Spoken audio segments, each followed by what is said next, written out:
Nagulat at nagtataka ngayon ng mga manonood ng serye ni Coco Martin na Batang Quiapo kung saan balitang tatanggalin na ang karakter ni Angelica. Kasabay ni Leo Martinez, tuluyan na din kayang mawawala ang Viva Max actress. Maaalalang kamakailan lamang ay pumasok ang karakter nito at wala pang halos eksena. Kaya naman marami ang nagtatanong kung bakit parang bigla na lang tatanggalin agad siya sa serye.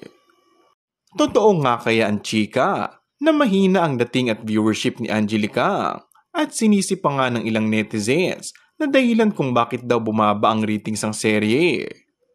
Mukhang hindi nga raw nakatulong si Angeli para mas mapataas ang numbers ng Kapamilya Primetime Action Series. Imbes na tumaas ang ratings ay mas bumaba pa nga raw. Siyempre, hindi papalagpasin ng fans ang aktres ang bintang na ito at nagdinega sa idol nila.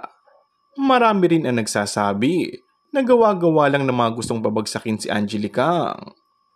May mga nagkomento ring netizens na ganoon naman daw talaga ang mga serye ni Coco. Madalas super taas ng viewership pero may mga pagkakataong bumabagsak rin ang numero for some reasons.